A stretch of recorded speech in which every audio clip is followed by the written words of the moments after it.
A very good morning, class 7. Today I am here to explain you your lesson number 8, the beer story of your book An Alien Hand. I am going to explain the story. इस chapter में basically क्या है, the beer story. इसमें क्या बताया गया है, एक बियर है, एक लेडी है, ओल्ड लेडी, वो नियर द फॉरेस्ट के पास, बॉर्डर के पास रहती हैं और उनके पास एक बियर एज अ पेट है. और वो कैसा है बिहेव में, वो औरों से डिफरेंट कैसे है, तो ये सब इस बियर स्टोरी में बताया गया है. तो आइए let's start with this chapter. There was once a lady who lived in an old manor house on the border of the big forest. This lady had a pet bear she was very fond of. It had been found in the forest, half dead of hunger, so small and helpless that it had to be brought up on the bottle by the lady and the old cook. This was several years ago. Now it had grown up to a big bear, so big and strong that he could have slain a cow and carried it away between his two paws if he wanted to. ये जो story जिन्होंने लिखी है वो ये बता रहे हैं कि जो एक ओल्ड लेडी हैं उनके पास, वो एक ओल्ड मैनर हाउस में रहती है. कहाँ पे? बिग फॉरेस्ट के बॉर्डर पे. उनके पास एक पेट है जो कि बियर है, जिससे वो बहुत प्यार करती हैं. उनके लिए बहुत ही अजीज़ था वो उन्हें कहाँ मिला था? उन्हें वो जंगल में मिला था, बहुत अधमरी हालत में, बहुत भूख के मारे तड़प रहा था. वो बहुत छोटा था, बहुत हेल्पलेस था, और वो इतना छोटा था कि वो उसे बॉटल पे रख कर ले आई थी. किसके साथ? अपने ओल्ड कुक के साथ. अब उस बात को काफ़ी टाइम हो गया, कई वर्ष बीत गए हैं. अब वो काफ़ी बड़ा हो गया है. वो इतना बड़ा हो गया है कि अगर वो चाहे तो अपनी पावर से एक काऊ को भी पकड़ सकता है अपने पंजों के बीच में. इतना पावरफुल हो गया है कि अगर वो चाहे तो एक काऊ को भी, मतलब स्लेन इन द सेंस आप कह सकते हो. स्लेन मीन्स है कि एक तरीके से जैसे कहते हैं ना, पकड़ के मार देना, दबोच लेना, इस तरीके से. तो यहाँ पे वो इतना बड़ा हो गया है साइज़ में कि वो चाहे तो एक काऊ को भी पकड़ के स्लेन कर सकता है. But he did not want to.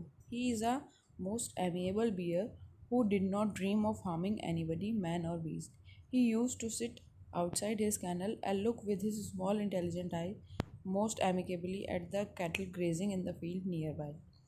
The three shaggy mountains pony in the stable knew him well and did not mind in the least when he shuffled into the stable with his mistress. लेकिन जबकि ऐसा नहीं है, वो इस बारे में ऐसा कभी नहीं सोचता, क्योंकि वो बहुत ही एमिएबल मीन्स मतलब बहुत ही प्यारा, बहुत ही शांत स्वभाव का, इन सब चीज़ों से मतलब न रखने वाला. वो किसी चीज़ों के बारे में ऐसा सोच भी नहीं सकता था कि वो किसी को नुकसान पहुंचाए, चाहे वो कोई इंसान हो या चाहे वो कोई बीस्ट ही हो.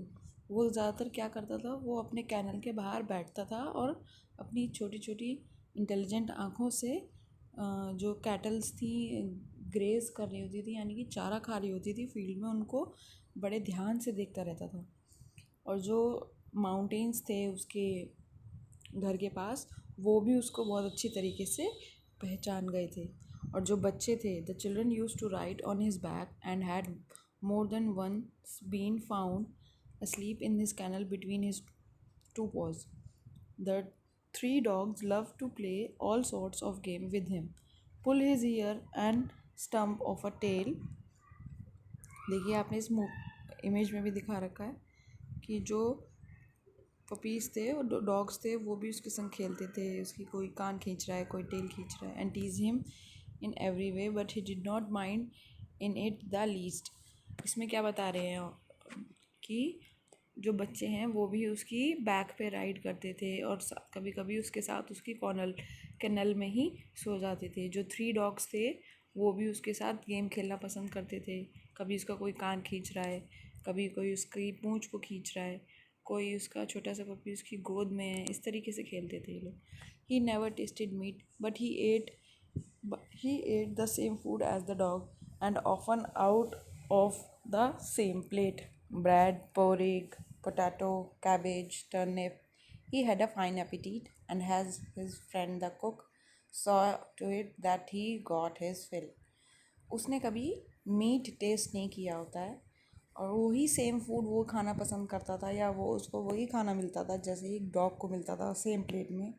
Bread, porridge.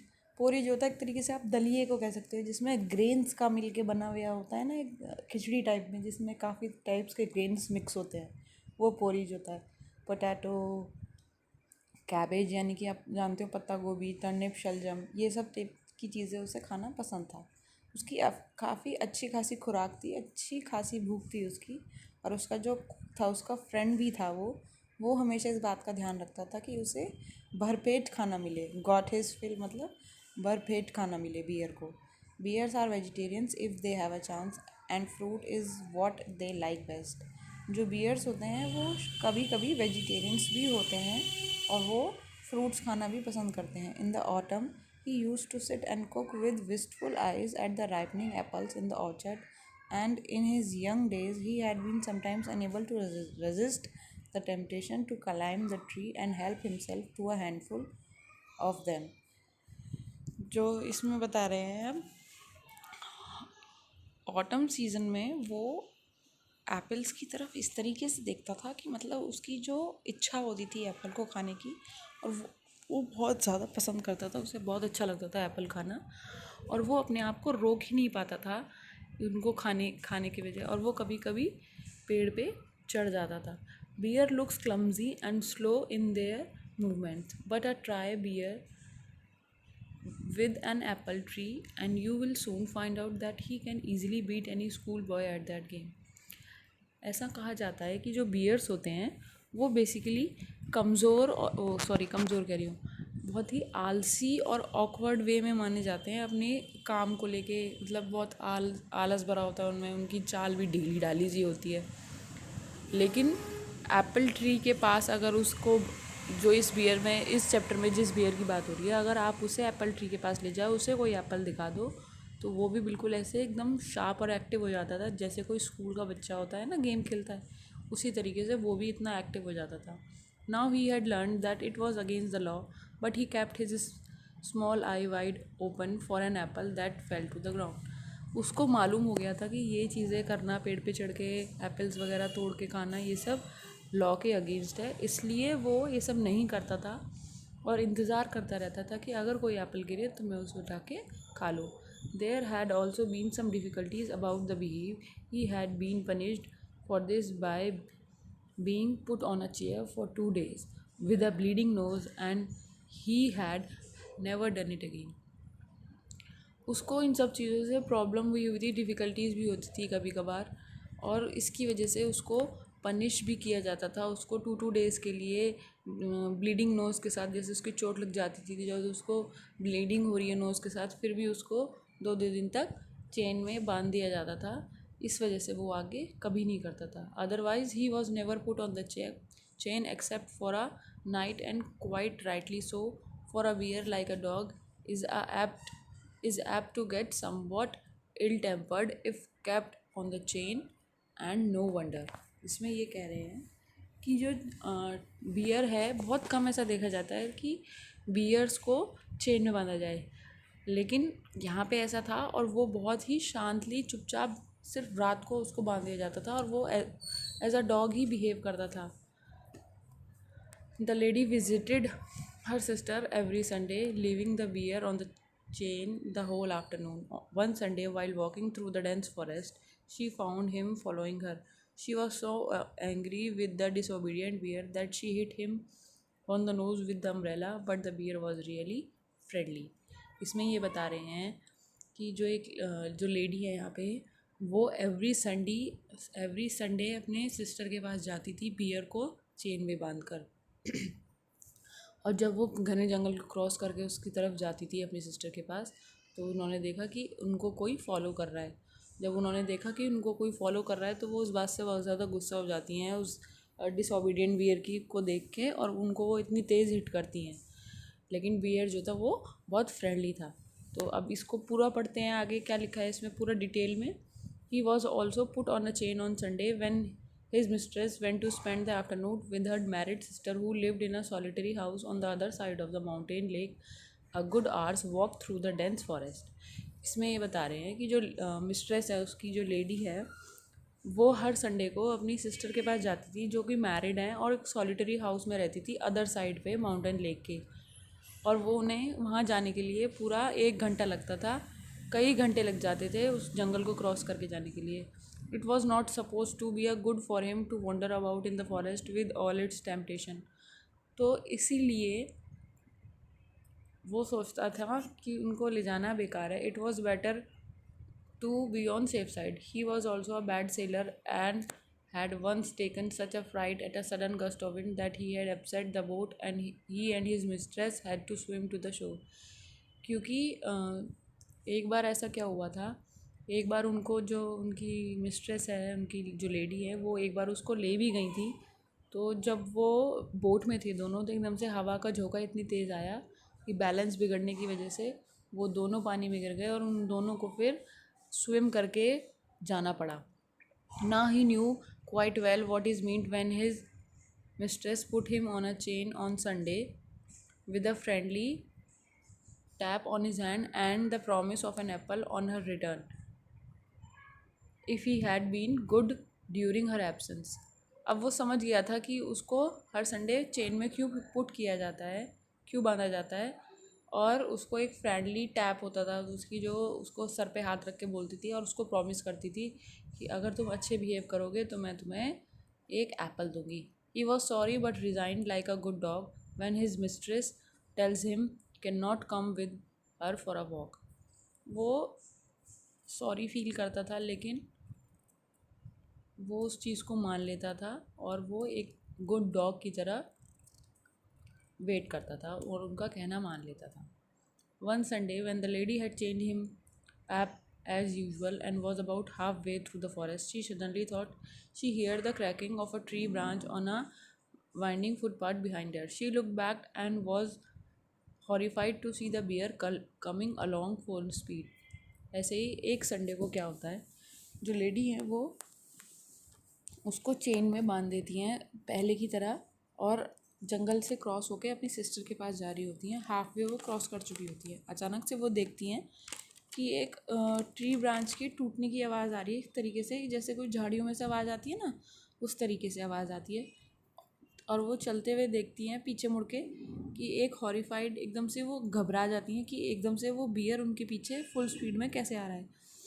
Bears look as if they move along quite slowly, but they shuffle along much faster than a trotting horse. In a minute had joined her, panting and sniffing, to take up his usual place dog fashion at her heels. अब क्या होता है, अचानक से जब वो देखती हैं तो इतने में ही उनको देख के लगता है कि अभी तो मैं इसको घर छोड़ के आई थी और एकदम से फिर ये यहाँ कैसे आ गया। और फिर वो एकदम से करीब आके एकदम एक ही मिनट के अंदर उनके एकदम करीब आ जाता है और उनको स्निफिंग और पैंटिंग करने लगते हैं। यानी कि जैसे होता है ना, वो ऊपर से नीचे एकदम से देखना और सूंघना होता है ना, जैसे बियर्स करते हैं, उनकी स्निफ करते हैं आवाज़ निकाल निकाल के, तो वो उनको करने लग जाता है। The lady was very angry. She was already late for lunch. There was no time to take him back home. She did not want to come to she did not want him to come with her, and besides it was very naughty of him to have disobey her। जो lady हैं इस बात से वो बहुत ज़्यादा गुस्सा हो जाती हैं क्योंकि वो ऑलरेडी बहुत लेट हो रही होती है लंच के लिए और उनके पास इतना टाइम नहीं होता है कि वो जाके उसको घर वापस छोड़ के आएँ। और वो नहीं चाहती थी कि वो उसके साथ आए और वो बहुत ज़्यादा गुस्सा होती है इस बात से भी कि उसने उनको डिसऑबे कैसे किया। She told him in her सीवियस voice to go back at once, menacing with her parasol.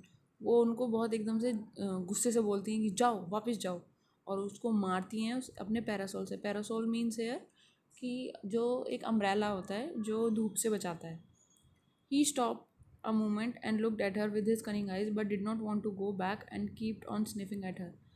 वो एकदम से एक मोमेंट के लिए रुक जाता है और उसको अपनी तिरछी नज़रों से देखता है, बट क्योंकि वो वापस नहीं जाना चाहता तो वो उसकी तरफ स्निफ करता रहता है। एक तरीके से स्निफिंग मतलब होता है जब कोई एनिमल आपको घुर्रा के और सूंघता है ना, ऐसी अजीब सी साउंड्स प्रोड्यूस करके, उसको स्निफिंग बोलते हैं। When the lady saw that he had even lost his new collar, she got still more angry and hit him on the nose with her parasol so hard that it broke into two। जब वो देखती है कि उसने अपना new collar भी खो दिया। न्यू कॉलर मीन्स जब जो गले में पट्टा होता है उसको कॉलर बोलते हैं, क्योंकि वो तो उनका पेट था बियर, तो उन्होंने उनके गले में कॉलर डाल रखा था। और जब उन्होंने न्यू कॉलर उसको ला के दिया था तो उन्हें ये लगा कि जो वो न्यू कॉलर है उसने वो भी खो दिया है, और जिसकी वजह से वो और ज़्यादा गुस्सा हो जाती हैं और उसको वो अपने छाते से फिर इतनी तेज़ मारती हैं कि वो टूट जाता है. He stopped again, shook his hand and opened his big mouth several times as if he wanted to say something. वो अपना बार बार गर्दन हिला के और वो बार बार कुछ ना कुछ अपने मुंह खोल के कुछ ना कुछ ऐसे बोलता है कि जैसे उसे कुछ कहना चाहता है. वो उनकी बात मानता ही नहीं है. Then he turned round and began to shuffle back the way he had come, stopping now and then to look at a lady till at last she lost sight of him. अब जो beer होता है वो वाला, वो क्या करता है, वो घूम जाता है और वापस चला जाता है, और जो लेडी है वो अपनी तरफ आगे चलने लगती है और वो देखती हैं और जब तक पीछे देखती रहती है जब तक उन्हें वो नज़र नहीं आता. When the lady came home in the evening, the bear was sitting in his usual place outside his kennel looking very sorry for himself. जब लेडी वापस आती है घर शाम को तो देखती है कि जो बियर है वो अपनी जगह पे वापस वैसा ही बैठा हुआ है कैनल के आउटसाइड जैसे वो बैठा रहता है और बहुत सॉरी फील कर रहा है अपने आप के लिए. The lady was very still angry. She went up to him and began to scold him most severely and said he would have to be chained for 2 more days. जो lady हैं वो बहुत गुस्से में होती हैं क्योंकि उन्हें लगता है कि ये वही बियर है जो उनके पीछे जंगल में आ रहा था. वो तो ये सोचती थी कि ये मेरा ही पेट बियर आया है जंगल में, और वो उसके पास जाती हैं और उनको डांटना शुरू कर देती हैं और कहती हैं अब तुम 2 दिन और चेन में बंधे रहोगे. The old cook who loved the bear as if he had been her son rushed out from a kitchen very angry. जो ओल्ड कुक है वो एकदम से वो क्योंकि बियर से बहुत प्यार करता था ऐसे अपने जैसे बेटे की तरह, तो एकदम से वो आता है और किचन से बोलता है कि आप इतना गुस्से में कि आप इसको क्यों डांट रहे हो. What are you scolding for him miss, said the cook. He has been as good as gold the whole day, bless him. He has been sitting here quite still on his haunches as meek as angel, looking the whole time towards the gate for you to come back. तो जो cook है वो बोलता है कि आप इसे क्यों डांट रही हो, ये तो एकदम सोना है, पूरे दिन ऐसे ही बैठा रहा है अपने हॉन्चेस पे. हॉन्चेस मतलब जैसे आप लोग कैसे बताऊँ आपको, एक तरीके से मतलब वो बैठा हुआ था वहाँ पे प्रॉपर तरीके से अपने हिप्स के बल पे. जब आप लोग बैठ जाते हो ना तो उसको उस तरीके से वो बैठा हुआ था. तो वो पूरे दिन वहाँ बैठा रहा और देखता रहा गेट की तरफ कि कब उनकी मिस आएगी. तो वो समझ जाता है इस चीज़ से कि जब उनको समझ में आता है कि ये जो बियर था जो था उनके पीछे जो आया था वो कोई और था, और ये चैप्टर की स्टोरी अब फिनिश होती है. तो वो उस बात से अब आप ये देखो कि जो उनकी मिस्ट्रेस थी एक्चुअल में जो उनके पीछे जो बियर आया था वो जंगल का ही कोई बियर था, जो वो बियर उनका पेट बियर नहीं था. ठीक है, तो अब आपको ये चैप्टर आई होप अच्छे से समझ में आ गया होगा. ये आपकी पूरी एक्सप्लेनेशन होगी ये चैप्टर की. जो इनके इस चैप्टर के स्टोरी के ऑथर हैं वो ये हैं एक्सेल मुनित. ठीक है, okay, now I am closing this video. Good day class. And हाँ, one more thing, I have given you the word meanings and question answers. बेटा आपका सैटरडे तक ये वर्क होना है. आपको प्लीज़ ये चैप्टर जल्दी से कंप्लीट करके मुझसे चेक करा लीजिएगा. Okay, thank you.